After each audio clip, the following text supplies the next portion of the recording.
बिस्मिल्लाहिर्रहमानिर्रहीम। Welcome to lecture number 30 of CS401 computer architecture and assembly language programming. आज हम concept देखेंगे multitasking का। पिछले लेक्चर में हमने देखा डिबगर कैसे काम करता है कि हम कोई कोड होता है उसका ट्राई फ्लैग सेट कर देते हैं और फिर हम सिंगल स्टेप डिबगर उसकी मदद से चला सकते हैं। ठीक है, तो हम रजिस्टर्स की वैल्यूज़ को डिस्प्ले कर देते हैं।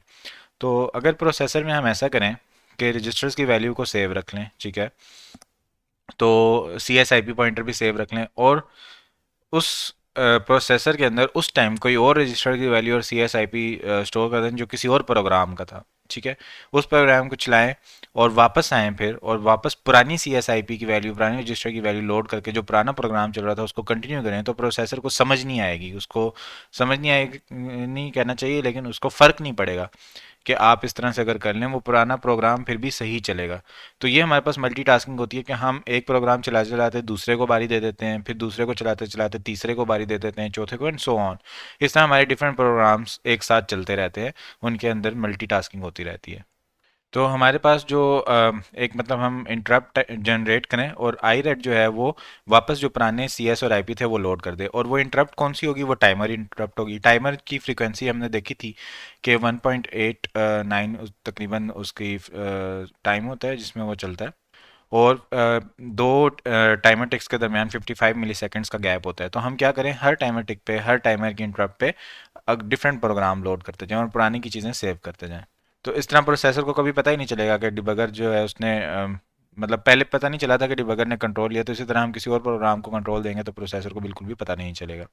तो मल्टीटास्किंग बहुत सिंपल है, जैसे हमने देखा ये छोटा सा कॉन्सेप्ट है, लेकिन इसको इम्प्लीमेंट करने में हमें बड़ा ध्यान रखना पड़ता है। जो एनवायरनमेंट होता है प्रोग्राम का उसके अंदर क्या चीज़ें होती हैं, इसके रजिस्टर्स और स्टैक की वैल्यूज़ होती हैं। ठीक है, तो अगर हम रजिस्टर्स को कहीं सेव कर लें, स्टैक की वैल्यूज़ को कहीं सेव कर लें, तो हम कोई और प्रोग्राम रन करके वापस ये चीज़ें लोड कर सकते हैं।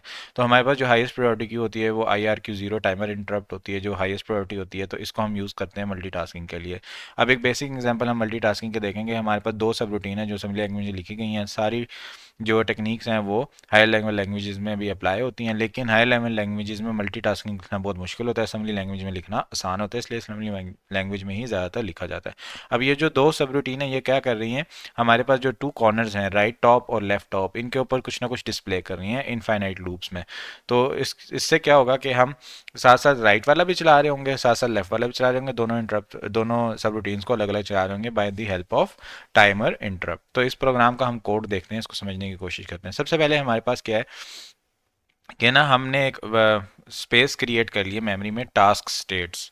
ठीक है, यानी टास्क 1, टास्क 2, टास्क 3, इन या टास्क 0, 1, 2 ऐसे भी बोल सकते हैं। इनके लिए हमने एक स्पेस क्रिएट कर लिया जिसके अंदर हम AX रजिस्टर की वैल्यू, BX रजिस्टर की वैल्यू, IP, CS और फ्लैग्स की वैल्यू स्टोर करें। अभी हम बाकी रजिस्टर्स को नहीं स्टोर कर रहे क्योंकि बाकी हम इनके अंदर यूज़ नहीं कर रहे। अगर हमने बाकी रजिस्टर यूज़ करने हैं तो हम बाकी की वैल्यूज़ भी स्टोर करेंगे। फिलहाल हम ये करें कि IP CS क्योंकि इंपॉर्टेंट रजिस्टर है, उसी से पता चलता है कोड कहाँ से चलाना है, और AX BX को हम यूज़ कर रहे हैं बीच में कुछ वैल्यू चेंजेस करने के लिए, और फ्लैग्स भी यूज़ हो रहे हैं, इंटरप्ट फ्लैग और ये वो। तो ये सारी चीज़ें जो हैं फिलहाल हम इनके लिए एक स्पेस क्रिएट कर लेते हैं। फिर हम करंट पॉइंटर रखते हैं बताने के लिए कि कौन सा टास्क आपने चलाना है।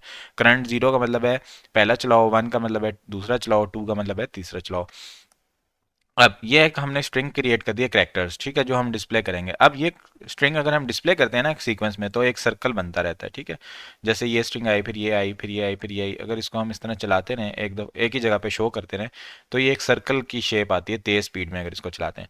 तो हमारे पास जो टास्क 1 है उसके अंदर हम क्या कर रहे हैं, सबसे पहले जो हमारे पास करेक्टर्स है उसकी वैल्यू को हम रीड कर रहे हैं। ठीक है, पहली वैल्यू हमने रीड कर ली AL रजिस्टर के अंदर, और AL को डिस्प्ले कर दिया टॉप लेफ्ट ऑफ स्क्रीन पे। ठीक है, उसके बाद हम क्या कर रहे हैं, BL को इंक्रीज करते हैं ताकि अगले करेक्टर को वो रीड करे। ठीक है, और फिर उसको डिस्प्ले करते जाते हैं। ठीक है, जंप टास्क 1 से क्या होगा, वो डिस्प्ले होता रहेगा। ये जो एंड BX3 हो रहा है बेसिकली, ये हम क्या कर रहे हैं कि मॉडुलस ले रहे हैं, ताकि अगर हमारे पास फॉर एग्जांपल टोटल 4 करेक्टर हैं जो कि 0, 1, 2, 3 इन इंडेक्स पे पड़े हुए हैं, अगर हमारे पास 4 वैल्यू आए तो वो उसको हम 3 के साथ एंड करेंगे ना, तो हमारे पास वापस वापस इनमें से एक वैल्यू आ जाएगी। 6 आए फिर भी वापस इनमें से वैल्यू होगी, यानी हम चाहते हैं कि हमारी वैल्यू इस इंडेक्स में लें, उसके लिए हम एंड BX3 कर रहे हैं, मॉड ले रहे हैं हम अपना 4 से। ठीक है, तो दूसरी टास्क हमारी इसी तरह है कि यहाँ पर जैसे अगर आपने देखा तो हमारे पास जो ES के साथ है हम ज़ीरो टॉप लेफ्ट चीज़ यूज़ कर रहे हैं। अगर हमने टॉप राइट पे शो करना है तो हम उसके लिए 158 कॉलम की वैल्यू यूज़ करें, जिससे टॉप राइट पे हमारी जो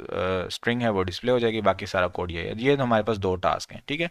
अब हम क्या करते हैं, अपना प्रोग्राम स्टार्ट करते हैं। प्रोग्राम स्टार्ट करने के लिए हमने क्या किया, सबसे पहले हमारे पास जो टास्क 1 की वैल्यू थी वो हमने रख ली टास्क डेट +10+4, क्योंकि देखें हमारे पास टोटल 5 हमने रजिस्टर्स की वैल्यू स्टोर की हैं, तो हर टास्क के लिए 10 की स्पेसिस होंगी, क्योंकि मतलब 5 हैं टोटल, लेकिन जब वो वर्ड की फॉर्म में देखा जाएगा तो 5 × 2 10। अब टास्क हमारे पास दो हैं लेकिन हमने तीन वैल्यूज ली हैं, क्योंकि जो प्रोग्राम हम रन कर रहे हैं ना, जो ये वाला प्रोग्राम है जिसके अंदर ये स्टार्ट का कोड चल रहा है, वो उसने भी कुछ स्पेस लेनी है, उसने भी तो स्विच करना है ना। तो बेसिकली टास्क +10 करके और +4 करके हम आईपी एड्रेस सेव करें। देखिए हमारे पास सबसे पहले AX है, फिर BX है, ठीक है, फिर हमारे पास आईपी है, फिर CS है, फिर फ्लैग्स हैं, ठीक है। तो हम क्या करें, अगर +0 करेंगे तो AX की वैल्यू स्टोर करेंगे, +2 करेंगे BX की स्टोर करेंगे, +4 करेंगे आईपी की करेंगे, +6 करेंगे तो CS की करेंगे, +8 करेंगे तो इसकी वैल्यू फ्लैग्स की वैल्यू सेव करेंगे। तो +4 में हमने आईपी की वैल्यू सेव कर ली, +8 के अंदर हमने फ्लैग्स की वैल्यू सेव की। अब फ्लैग में हम क्या करें, सिर्फ हम इंटरप्ट फ्लैग को एक्टिव करने के लिए कुछ वैल्यू सेव करें, कि मतलब हमारी डिफ़ॉल्ट जो भी फ्लैग की वैल्यू थी उसमें हम अपनी मर्जी का एक सेव करें जिसमें हमारे इंटरप्ट एक्टिव हो, ताकि टाइमर इंटरप्ट जनरेट हो सके, उसको कोई रोके ना। CS को हम सेव करें +6 में, ठीक है, जैसे हम यहाँ पर देख सकते हैं। अब ये हमने टास्क 1 की सारी चीज़ें सेव कर ली, ठीक है। AX BX रजिस्टर अभी हमने इसके सेव नहीं किए, ठीक है, क्योंकि अभी हमें इसकी ज़रूरत नहीं है, हम टाइमर इंटरप्ट के बीच में जाके इसको कर लेंगे, ठीक है। टास्क 2 जो है उसी तरह हमने उसके अंदर +20 करके किया, क्योंकि +10 करके तो हमने टास्क 1 को कर लिया। अब क्योंकि वो 10 स्पेस ले रही थी तो +20 करके टास्क 2 को करेंगे। इसी तरह +4 में उसका आईपी आ जाएगा, +6 में उसका CS आ जाएगा, +8 में उसके फ्लैग्स आ जाएंगे। और करंट पॉइंटर को अभी हम 0 पे रख रहे हैं ताकि हमारी करंट टास्क चल जाए, जो हमारा करंट प्रोग्राम है ये चल जाए। उसके बाद हम क्या करें, एक्स और को 0 कर रहे हैं, ES में AX रख रहे हैं, क्योंकि हमने अब टाइमर इंटरप्ट को चेंज करना है, फिजिकल मेमोरी को असेस करने हैं 0 के लिए, तो ES रखा। अब हमारे पास टाइमर इंटरप्ट जो होती है IRQ 0 होता है, इंटरप्ट 8 होती है, तो 8 के ऊपर हम ×4 करके टाइमर इंटरप्ट जो हमारे वाली है उसका ऑफसेट सेव कर रहे हैं, CS अपना वाला सेव कर रहे हैं +2 पर। और AX के अंदर हमने वीडियो बेस को लोड किया ES के अंदर, ठीक है, और उसके बाद हमने X और BX कर दिया ताकि जो हमारे पास BX है वो इनिशियलाइज हो जाए एक बार, और यहाँ पर हमने सेट इंटरप्ट कर दी। और जंप डॉलर का मतलब है कि इनफाइनाइट लूप में जंप होते रहो। अब इनफाइनाइट लूप में जंप होता रहेगा, लेकिन जैसे ही टाइमर इंटरप्ट आएगी तो हमारी जो टाइमर ISR है वो चल जाएगी। अब देखते हैं हमारी टाइमर ISR क्या कर रही है, ठीक है। तो सबसे पहले हमने क्या किया, देखें यहाँ पहले हमने AX BX की वैल्यू सेव नहीं की थी, तो अब हम वो सेव कर रहे हैं। AX BX की वैल्यू हमने पुश की अपने स्टैक पर।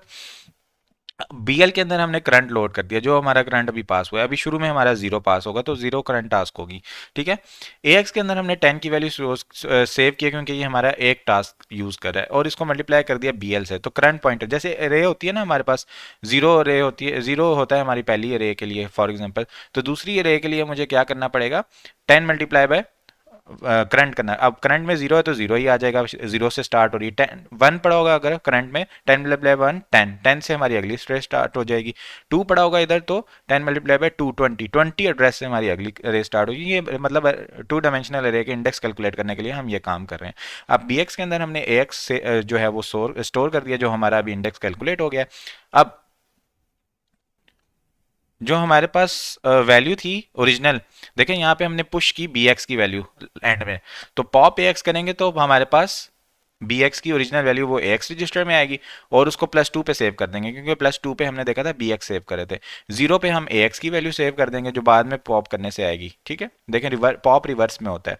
फिर हम क्या करेंगे कि अब आईपी की जो हमारा प्रोग्राम है ना, जब उसके अंदर इंटरप्ट जनरेट होती है तो कैसे क्या होता है, स्टैक होता है ना, स्टैक के ऊपर पहले सबसे नीचे फ्लैग्स होते हैं, ठीक है। उसके बाद हमारे पास सेगमेंट होता है, और उसके ऊपर हमारे पास ऑफसेट होता है। तो सबसे ऊपर जब हम और इसके ऊपर हमने क्या कर दिया था, AX डाल दिया था और BX डाल दिया था। अब पहले पॉप करेंगे BX आएगा, BX की वैल्यू +2 पे रख देंगे, अगली बार पॉप करेंगे 0 में रख देंगे AX की वैल्यू, अगली बार पॉप करेंगे IP आएगा 4 पे IP रख देंगे, अगली बार पॉप करेंगे CS आएगा 6 पे CS रख देंगे, अगली बार फ्लैग आएंगे तो 8 पे फ्लैग रख देंगे। इस तरह हमने सारी वैल्यू स्टोर कर ली उस नेक्स्ट प्रोग्राम के लिए। उसके बाद हमने क्या किया, करंट पॉइंटर जो है उसको इंक्रीज कर दिया, क्या अभी 0 चल रहा था, अगली बार 1 चलाओ, ठीक है। अब कंपेयर कर दिया, क्या ये 3 के इक्वल तो नहीं हो गया? अगर ये 3 के इक्वल हो गया तो हम जो पहले कर रहे थे ना, मॉड ले रहे थे, वो काम हमने इस तरह कर दिया कि हम अगर वो 3 के इक्वल हो गया तो उसको वापस जीरो कर रहे हैं, ठीक है। अगर वो 3 के इक्वल नहीं है, 3 से कम है, 0 1 2 प्रोग्राम जो हमारे हैं उन तक है पॉइंटर, तो हम क्या करते हैं, स्किप रीसेट पे आ जाते हैं कि रीसेट करने की जरूरत नहीं है, उसमें जीरो लोड करने की जरूरत नहीं है, अभी आप जो काम करे थे वो करते रहो, ठीक है। करंट पॉइंटर जो है BL में लोड करेंगे, 10 से मल्टीप्लाई करेंगे, उसका इंडेक्स लोड हो जाएगा, ठीक है। और इसी तरह BX में AX रखेंगे, और जो हमारे पास एंड ऑफ इंटरप्ट है वो हम भेजेंगे, जैसे हम यहाँ पे शो कर रहे हैं कि हमारी इंटरप्ट एंड होगी, और सॉर्ट ऑफ इस तरह ही होगा कि इंटरप्ट एंड हो जाएगी। लेकिन इसके इंटरप्ट एंड करने से पहले हम क्या करेंगे, जो भी हमारे पास वैल्यूज़ अभी थी जो हमने लोड की थी वो हम पुश करेंगे स्टैक पे। हमारे पास सबसे नीचे फ्लैग की वाली, जैसे हम खुद से एक इंटरप्ट जनरेट करते हैं ना, उस तरह की बात हम कर रहे हैं कि इंटरप्ट वैसे तो फ्लैग और सारी वैल्यू सेव कर ली थी खुद से, अब हम करेंगे मैनुअली। सबसे नीचे फ्लैग स्टोर करेंगे, उससे ऊपर CS, उसके ऊपर IP, उसके ऊपर AX और उसके ऊपर BX सेव करेंगे और इंटरप्ट रिटर्न कर देंगे। ये हमारा एक मल्टीटास्किंग का कोड था जो यहाँ पर परफॉर्म हो रहा है। तो हमारे पास जो जगह होती है मेमोरी में जहाँ पे सारे रजिस्टर सेव किए जाते हैं, उसको प्रोसेस कंट्रोल ब्लॉक बोला जाता है, जो हमने एक स्पेस एलोकेट कर दी थी। एक्चुअल प्रोसेस कंट्रोल ब्लॉक होते हैं, उसके अंदर और भी चीज़ें होती हैं, हमने सिर्फ 5 रजिस्टर रख के खुश हो गए कि वाह हमने अपना काम कर दिया। इंटरप्ट 8 जो होती है वो सेविंग और स्टोरिंग रजिस्टर के लिए यूज़ होती है, इसको शेड्यूलर कहते हैं, ठीक है, जो ये जब हम सेविंग और स्टोरिंग कर रहे हैं, ठीक है। और जब हम एक प्रोसेस का डाटा लोड करते हैं, अगले का सेव करते हैं, तो वो जो हम चेंजेस कर रहे होते हैं उसको बोलते हैं कॉन्टेक्स्ट स्विच, यानी एक प्रोसेस का कॉन्टेक्स्ट हम उठा रहे हैं और दूसरे का उसमें डाल रहे हैं, तो ये कॉन्टेक्स्ट स्विचिंग होती है, ठीक है। अब ये हमारे पास एक था कोड सिंपल मल्टीटास्किंग समझने के लिए। अब हम असली वाला जो कोड होगा ना, जिसके अंदर हम सारे रजिस्टर को सेव करेंगे, वो हम देखते हैं कि अगली एग्जांपल में हम क्या करेंगे, 14 के 14 रजिस्टर सेव करेंगे और स्टैक को भी सेव करेंगे, ठीक है। 28 बाइट जो होती हैं वो ज़रूरत होती है रजिस्टर्स के लिए, ठीक है। लेकिन हम क्या करेंगे, उसको 2 की पावर में रखने के लिए, देखें 2 रेज टू पावर 4 हमारे पास क्या होता है, 16 होता है, 2 रेज टू पावर 5 32 होता है, तो 32 साइज रखेंगे इसका, ताकि पावर 2 हो जाए इजी कैलकुलेशन के लिए। फिर हमारे पास क्या होगा कि एक लिंक लिस्ट बन जाएगी। तो लिंक लिस्ट बेसिकली हम इसलिए यूज़ कर रहे होते हैं कि हमने कोई ऑर्डरिंग प्रोसेसेस की मेंटेन करनी होती है, higher order, order, lower order, तो स्ट्रिक्ट ऑर्डरिंग की ज़रूरत नहीं पड़ती कि जो बाद में आएगा वो बाद में ही ऐड होगा, लिंक लिस्ट से ये मदद मिल जाती है, ठीक है। तो ये ऑपरेटिंग सिस्टम का कॉन्सेप्ट है, जो ऑपरेटिंग सिस्टम का CS604 का सब्जेक्ट है, उसमें आप ये फर्दर डिटेल में देख सकते हैं। तो अब ये एग्जाम्पल है, इसके अंदर हम क्या करेंगे, थ्रेड्स को क्रिएट करेंगे, जो डायनामिक थ्रेड होंगे, थ्रेड रजिस्ट्रेशन कोड जो होगा वो PCB को इनिशियलाइज कर देगा और उसको लिंक लिस्ट में ऐड कर देगा, ताकि शेड्यूलर उसको एक मतलब टर्न दे दे, ठीक है। तो यहाँ पे अगर आप देखें तो हमारे पास क्या हो रहा है कि हम सारे के सारे रजिस्टर्स को सेव करें, ठीक है, हमने उनके लिए तमाम एलोकेट कर ली जगह।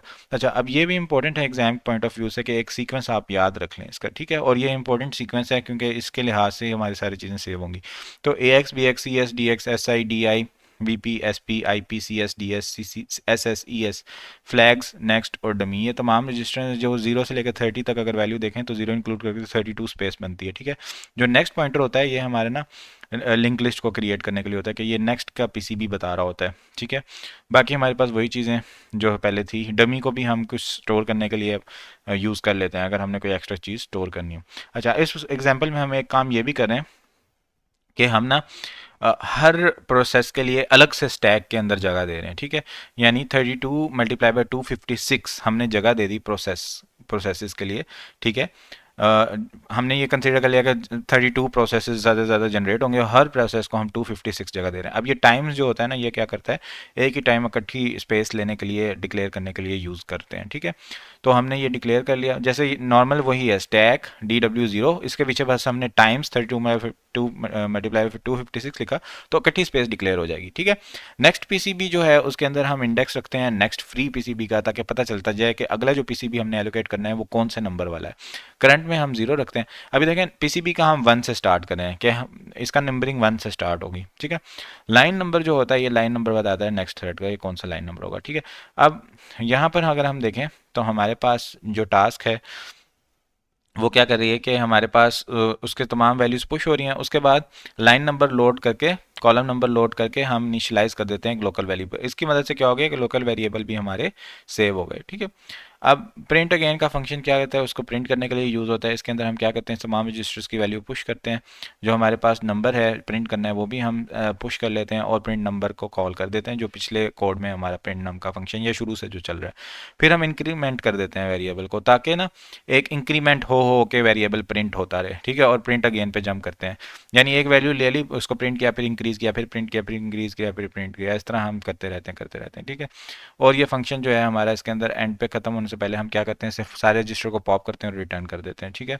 उसके बाद अच्छा, ये कोड सारा याद रखने की जरूरत नहीं, इतना लंबा कोड है, एग्जाम में इतना लंबा कोड नहीं आता, लेकिन कॉन्सेप्ट आपको होना चाहिए।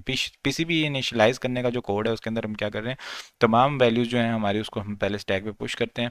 नेक्स्ट पीसीबी जो भी हमारा फ्री है, जो हमने एक वेरिएबल रखा जो बताएगा नेक्स्ट पीसीबी, उसको हम बीएक्स में रखते हैं और कंपेयर करते हैं कि क्या 32 प्रोसेसेस तो नहीं जनरेट हो गए। उसको हम कंपेयर कर देते हैं बीएक्स को 32 से और एग्जिट के ऊपर जंप कर देते हैं कि अगर 32 जनरेट हो गया, वरना नया प्रोसेस जनरेट कर देते हैं। अगर 32 हो चुके हैं फिर नया नहीं जनरेट करते, बस एग्जिट कर देते हैं। नया जनरेट करने के लिए हम क्या करेंगे, सी एल काउंटर के अंदर 5 वैल्यू पुट करेंगे और 32 से इसको मल्टीप्लाई कर देंगे, ठीक है। अब हम सी एस और आई पी की वैल्यूज़ को सेव करेंगे। यहाँ पर हमने सी एस रजिस्टर की वैल्यू को सेव कर दिया, ठीक है। जो उसकी स्पेस एलोकेट बन रही थी उस जगह पर 18 बन रही है हमारे पास सी एस के लिए, आई पी के लिए हमारे पास 16 बन रही है, वहाँ पे हमने आई पी की वैल्यू सेव कर ली, ठीक है। और जो स्टैक है उसको हमने अपने डाटा सेगमेंट के तरफ पॉइंट करने के लिए सेव कर लिया अपना DS22 नंबर पे, ठीक है। तो ये हमारे पास जो हमारी डिफरेंट वैल्यूज़ हैं वो हमको सेव करें। और नेक्स्ट पीसीबी जो हमारा अभी तक हमें इंक्रीज़ नहीं किया उसको, तो जो ये अभी करंट चल रहा है ना वही नेक्स्ट पीसीबी के अंदर होगा, वो उसको हम ऐसे ऐसे ही पॉइंटर में रखेंगे और सीएल के अंदर 9 मूव करेंगे। अब हम मल्टीप्लाई करेंगे सीएस को 512 से। एस आई को 512 से मल्टीप्लाई करने का मकसद ये होगा कि हमारे पास जो पीसीबी था ना उस जैसे फॉर एग्जांपल हमारे पास 1 है, तो हम शुरू की 512 स्पेसेस जो हैं ये पहले इस 1 के लिए रख रहे हैं। अब अगला जो हमारा 2 प्रोसेस आएगा ना उसकी जगह यहाँ से आगे से स्टार्ट होगी, ठीक है। तो 512 को हम जब 2 से मल्टीप्लाई करेंगे तो हमारे पास उसका एंड कैलकुलेट हो जाएगा। तो क्योंकि हमारे पास देखें डिक्रीमेंटिंग स्टैक है तो हम एंड से शुरू कर रहे हैं, ठीक है। अब 1 को 512 से मल्टीप्लाई करेंगे, यहाँ से हमारा स्टैक शुरू होगा और डिक्रीमेंट करता करता 0 की तरफ चला जाएगा। 2 को जब हम करेंगे तो ये हमारे पास 1024 से शुरू होगा, डिक्रीमेंट करते करते 511 तक वो पहुंच जाएगा। तो ये हमारे पास बेसिकली एसआई पॉइंटर यहाँ पर कर रहा है। फिर हम एसआई के अंदर ना ऐड कर देते हैं ये तमाम वैल्यू 256 को मल्टीप्लाई करके 2 से, और अभी जो करंट हमारा स्टैक था उस एंड ऑफ स्टैक वो भी इसके अंदर ऐड करके, तो करंट थ्रेड का हमारा स्टैक बन जाता है। यानी हमने देखे ना यहाँ तक, तो हम अब पहले वैल्यू आई हमारे पास 0, अब उसके अंदर हमने क्या करना है, ऐड करना है 256 मल्टीप्लाई बाई 2, ताकि हमारा एंड आ जाए पहले स्टैक का। इसी तरह अगले वालों के लिए हमने करते जाना है। अच्छा, जब हम स्टैक में कोई वैल्यू लोड करते हैं तो पहले हमारे स्टैक पॉइंटर में +2 होता है और फिर वैल्यू लोड होती है, तो इस वजह से हम एसआई के अंदर से 2 सब्ट्रैक्ट कर देंगे, ठीक है। और उसके बाद हम उसके अंदर पुश कर देंगे पैरामीटर, जो हमारा थ्रेड स्टैक का पैरामीटर है जो एक्स के अंदर हमने स्टोर किया हुआ है। एसआई पॉइंटर को हम सेव रख लेंगे उसकी जो जगह थी, और फ्लैग्स के अंदर हम वही इंटरप्ट को एक्टिव करते हुए नंबर जो जनरेट करेंगे वो सेव कर देंगे, ठीक है। एक्स के अंदर हमारे पास जो नेक्स्ट है उसका पॉइंटर आ जाएगा, ठीक है। तो उसके अंदर हम नेक्स्ट का पॉइंटर सेव कर लेते हैं रेस्ट, यानी अभी जो हमारा नेक्स्ट है जो वो पीसीबी +28 में स्टोर हुआ हुआ है, ठीक है। क्योंकि पीसीबी की जो स्पेस है वो हमने उतनी एलोकेट की हुई है, तो उसके बाद हम क्या करेंगे, उसके वो वाली वैल्यू हम एक्स में लोड करके उस जगह पे स्टोर कर देंगे स्टैक में, ठीक है। फिर हमारा जो नेक्स्ट पीसीबी है उसको हम लोड करेंगे जो नेक्स्ट में आ जाएगा, ठीक है। मतलब हमारा ये नेक्स्ट अपडेट कर रहे हैं, ठीक है हम, यानी अब हमारे पास फॉर एग्जांपल इसको मैं फिगर से समझाता हूँ कि हमारे पास एक प्रोसेस है यहाँ पर, ठीक है, और एक प्रोसेस खाली अकेला है। अब एक और प्रोसेस हमने ऐड किया, तो अभी जो इसका नेक्स्ट था ना वो यहाँ पर था, लेकिन नया प्रोसेस ऐड करने से मैं क्या करूँगा कि मैंने ये स्टेप करना है कि इसका नेक्स्ट मैंने क्या करना है, इसका नेक्स्ट मैंने ये बना देना है और इसका नेक्स्ट मैंने ये बना देना है, ठीक है। अब अगर मतलब पहले मैंने क्या करना है, पुराने वाले का नेक्स्ट चेंज करना है, ठीक है, और फिर नए वाले के नेक्स्ट को पुराना वाला नेक्स्ट बना देते हैं। तो ये काम हमारा इस कोड में हो रहा है, ठीक है। और फिर हम इंक्रीज कर देते हैं पीसीबी की वैल्यू कि अब हमारे 2 प्रोसेस हो चुके हैं, पहले एक थे, अब नेक्स्ट पीसीबी जो है हमारा 3 हो जाएगा, ठीक है। इसके बाद हम एग्जिट करने के लिए जस्ट क्या कर रहे हैं, पॉप कर रहे हैं और रिटर्न 6 कर रहे हैं ताकि हमारी तमाम वैल्यूज रिटर्न हो जाए। फिर हमारे जो टाइमर इंटरप्ट है उसके अंदर हम क्या कर रहे हैं कि सबसे पहले हमने क्या किया, अपना जो डाटा सेगमेंट है उसको इनिशियलाइज कर दिया, पॉप कर दिया सीएस को लोड करके डीएस में, ताकि हमारा वाला डाटा सेगमेंट आ जाए, ठीक है। उसके बाद हम क्या कर रहे हैं, करंट का इंडेक्स लोड कर रहे हैं बीएक्स के अंदर और शिफ्ट लेफ्ट कर रहे हैं ताकि 32 से मल्टीप्लाई हो जाए। 5 बार शिफ्ट लेफ्ट कर लें या खाली शिफ्ट लेफ्ट बीएक्स लिख के 5 लिख दें तो 5 4 लिखें तो 32 से मल्टीप्लाई हो जाएगा, ठीक है। उसके बाद हमारे पास जो करंट वैल्यूज़ हैं रजिस्टर की उनके स्पेसिस पे हम उनको सेव कर रहे हैं, ठीक है। और वही सारा जो पिछले कोड की सारी चीज़ थी वो हम यहाँ पे करें, जस्ट नंबर ऑफ प्रोसेसेस हमारे पास, नंबर ऑफ रजिस्टर्स हमारे पास इंक्रीज़ हो गए हैं, ठीक है। एंड ऑफ इंटरप्ट भेजने के बाद हम वो रीड करते हैं दोनों वैल्यूज़ को और इंटरप्ट रिटर्न कर देते हैं।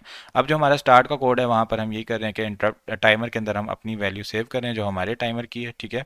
और वो टाइमर जो है वो फिर प्रोसेसेस को क्रिएट करता रहता है, ठीक है। अब की प्रेस पे क्या करेंगे, नया नया प्रोसेस जनरेट करते रहेंगे। उसके लिए हम इंटरप्ट 16 यूज़ कर रहे हैं। ए एच के अंदर हमने जीरो वैल्यू स्टोर की, सर्विस जीरो यूज़ करनी है फॉर गेट की stroke of interrupt 16। C S हमने करंट लोड कर दिया कोड सेगमेंट के अंदर। माई टास्क मैंने लोड कर दिया ए एक्स के अंदर, ठीक है। और ये हमारा पहला जो टास्क है, ठीक है। ये हमारा ऑफसेट होगा, इसको पुश करेंगे, ये हमारा एज ऑफसेट पुश हो जाएगा। और लाइन नंबर जो है ये थ्रेड पैरामीटर है। और फिर इनिशियलाइज पीसीबी कॉल करेंगे तो मतलब हर की प्रेस पे यही होता रहेगा, माई टास्क का ऑफसेट लोड होगा, लाइन नंबर जाएगा उसके अंदर और पीसीबी इनिशियलाइज हो जाएगा, ठीक है। और फिर हम लाइन नंबर इंक्रीज करके इस तरह लूप में कंटिन्यू करते रहेंगे। तो ये हमारा कोड है। अच्छा, अब यहाँ पे अगर आप देखेंगे ना तो हमारे जो नंबर्स हैं प्रोसेसेस यहाँ पे एक सीक्वेंस में राइट साइड पे जनरेट होते जाएंगे, ठीक है। लाइन नंबर हम इसलिए इंक्रीज कर रहे हैं कि पहला प्रोसेस जीरो लाइन में आएगा, अगला प्रोसेस अगली लाइन में आएगा, अगला इससे इस तरह आएगा। मतलब ये लाइन नंबर हमारे बेसिकली डिस्प्ले के लिए हैं, ठीक है। तो ये जब जनरेट होते जाएंगे नेक्स्ट नेक्स्ट लाइन में, तो आप देखेंगे इनकी जो वैल्यू इंक्रीज हो रही है ना वो आपको शो हो रही होंगी। पहले इसकी इंक्रीज हो रही है, फिर इसकी मतलब डिफरेंस थोड़ा सा आ रहा होगा, ऐसा लग रहा होगा कि काम स्लो चल रहा है, ठीक है। क्योंकि हमारा जो टाइमर इंटरप्ट है वो 55 मिली सेकेंड्स बाद जनरेट हो रहा है। अगर आप टाइमर इंटरप्ट को हर 1 मिली सेकेंड्स के बाद जनरेट कर दें तो आपको प्रोसेस बहुत तेज़ी से चलते हुए नजर आएंगे, ठीक है। तो उसके लिए हम क्या करेंगे, ए एक्स रजिस्टर के अंदर 110 ऐड करेंगे, ठीक है। अब हमने जब आउट करना है तो 1 बाइट करके पोर्ट पे आउट करना है, ठीक है। तो आउट, क्योंकि आउट जो होता है ना इंस्ट्रक्शन वो बाइट लेता है। तो पहले ए एल को करेंगे 14 पे आउट, फिर ए एच के ए एच की वैल्यू ए एल में सेव करके फिर उसको कर देंगे। यानी हम पहले ए एल को आउट कर रहे हैं फिर ए एच को आउट कर रहे हैं, ठीक है। तो इस तरह से हमारे पास जो टाइमर है उसकी वैल्यू चेंज हो जाएगी और मतलब जो उसके टाइमर की फ्रीक्वेंसी थी वो चेंज हो जाएगी, ठीक है। क्योंकि ये हमारे पास ये पोर्ट है ना, ये टाइमर को कंट्रोल करने के लिए है। और उसके बाद हमारा जो कोड है वो ऐसे लगेगा कि बहुत तेज़ी से प्रोसेस एग्जीक्यूट हो रहे हैं, ठीक है। बहुत तेज़ी से उनकी वैल्यूज़ चेंज होना शुरू हो जाएंगी। तो यहाँ हमारा लेक्चर एंड होता है। Thank you so much everyone for joining and watching. अपनी दुआ में याद रखिएगा। टेक केयर, अल्लाह हाफिज़।